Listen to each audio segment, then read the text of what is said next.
안녕하세요. 반갑습니다. AP투자연구소입니다. 11월 2일 오늘의 마감 증시 같이 한번 살펴보도록 하겠습니다. 자, 양대 증시 굉장히 긍정적인 모습을 보이며 마감된 하루였습니다. 이에 금일 코스피는 1.81%, 그리고 코스닥은 4.55%, 특히 코스닥의 경우는 근래 들어서 이만한 상승이 나왔던 적이 있을까 싶을 정도로 굉장히 강한 모습을 보이면서 마감이 되었는데, 자, 우리가 상승에 대해서는 당연히 첫 번째로 살펴볼 수 있는 게 FOMC겠죠. 그리고 이어가지고 오늘 새벽에는 개인적인 생각일 수 있지만 FOMC급으로 더욱 중요한 일정도 한 게 있다고 생각이 드는데, 오늘 이런 내용들 같이 한번 좀 살펴보도록 하겠습니다. 자, 미국의 기준금리가 동결로 결정이 되었습니다. 사실 근데 계속해서 우리가 함께 알아봤던 내용을 좀 다시 곱씹어 보면은 11월 FOMC에서 금리가 동결이 될 것이다라는 내용은 우리 모두가 알고 예상을 하고 있던 내용이에요. 시장에서 호재로 받아들인 부분은 이러한 부분이 아니라 오히려 향후 통화정책 기조에 대해서 파월 의장이 어떠한 발언을 하였는가를 주목해야 되는데, 딱 한마디로 정리를 해가지고 말씀을 드리면, 파월 의장이 이러한 말을 하고 달러화는 약세를 보이고 주식시장은 급등을 하기 시작했습니다. 이제는 금리 인상 사이클 시작점이 아니라 끝을 향해 달려가고 있는 사이클이다.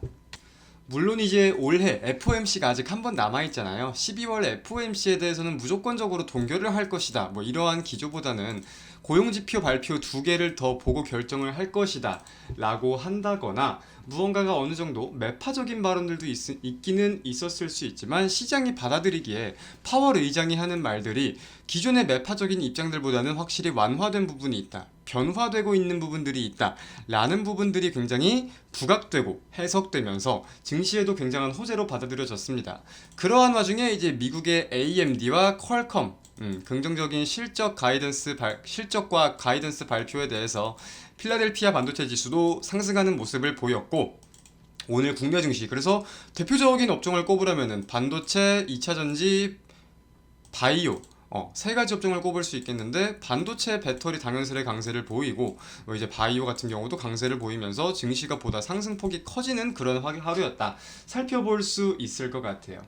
그리고 이제 많은 분들이 지금 놓치고 계신 이슈 중에 하나가 미국의 국채 발행 관련된 내용인데, 미국이 국채 입찰 관련된 일정을 좀 발표를 했습니다. 어떻게 나왔냐면 1120억 달러 규모로 국채 입찰을 실시한다고 밝혔어요. 1120억 달러. 근데 우리가 여기서 함께 볼 수 있는 포인트가 뭐가 있는 것이냐? 기존에 시장에서는 1140억 달러 수준을 전망했었습니다. 근데 기존에 시장이 전망하던 수준 대비해 가지고 축소되었다는 평가가 지배적으로 나오면서 이 국채 발행 계획에 대해서 공급 물량이 과잉이다, 확대될 수 있다, 이러한 우려감에서 조금 빠져나왔고, 이러한 내용에도 국채가 강세를 보이고 국채 금리가 하락하는 이러한 수순까지 증시에 긍정적인 영향을 끼쳤다라고 살펴볼 수 있겠습니다. 자, 이어가지고 내일 우리가 좀 주목할 수 있는 이슈가 뭐냐 말씀을 드리자면은, 내일은 애플의 실적이 발표가 돼요. 한국 시간 기준으로 내일 금요일 새벽 6시에 발표가 될 예정입니다. 물론 우리가 뭐 최근에 AMD도 그렇고 뭐 금융주들도 그렇고 다양한 주요 기업들 실적 발표에 주목을 했었지만, 애플 같은 경우는 기조가 좀 달라요. 왜냐면은, 자, 한국의 대표적인 종목은 뭐죠? 삼성전자입니다. 미국의 대표적인 종목은 애플이에요. 전 세계를 대표하는 종목은 애플입니다. 즉 우리가 조금, 제가 과도하게 표현을 하는 거라고 생각을 하실 수도 있겠지만, 전 세계를 대표하고 전 세계에서 가장 크다고 볼 수 있는 종목의 실적이 발표되는 거기 때문에 우리가 이에 대해서 분명히 어떤 변동성이 나올지 확인을 해볼 필요가 있는 거거든요. 한국 같은 경우도 삼성전자의 등락에 따라서 코스피의 등락이 결정되잖아요. 미국은 그게 애플이고 전 세계는 그게 애플이다, 이렇게도 우리가 해석을 할 수 있는 거예요. 이제 지금 시장에서 전망을 하고 있는 내용을 살펴보면, 애플은 이번 분기까지 해서 4분기 연속 매출 감소를 겪게 될 전망이다. 그리고 여기에 대해서 대표적인 요인이 중국 시장 속에서 아이폰 판매가 좀 예전 같지 않기 때문에, 부진하기 때문에.